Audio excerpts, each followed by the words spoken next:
Decisions. There are so many decisions that we have to make in life, and I personally don't like to make decisions. I like people to narrow things down, and maybe I'll choose between two, but I don't like tons of choices. I don't like tons of things. I definitely don't like having to make decisions for other people. It drives me crazy with my kids because all day long I'm making decisions for them, and sometimes I'm just like, I'm done. I need a break. I need to sit here. I need the chaos to go away. I need nothing. We're continually making decisions, whether it's for yourself, whether it's for other people. And over the course of life, there are so many different outcomes that can be to one decision, and you have to factor in, what do you want?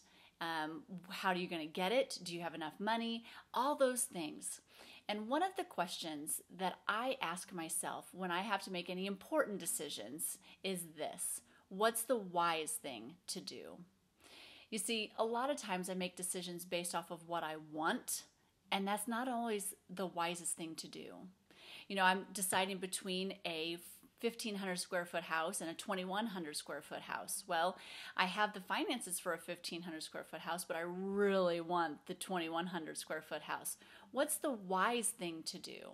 And I always try to ask myself that question so that I can ground myself and come back to God's wisdom.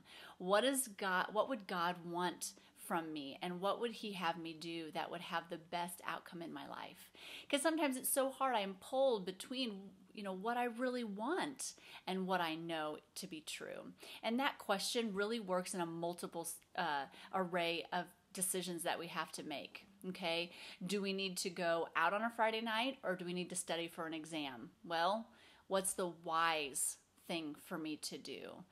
Do I need to buy these extra clothes, or do I need to save my money for something that's coming up? Well, what's the wise thing to do? Do I go out and hang with my friends that probably are going to get into some trouble? Or do I need to just maybe hang out with my parents tonight, which may be boring? What's the wise thing to do? And so in most situations, that's a question that will help ground myself and point me to where I want to go instead of where I need to go instead of where I want to go.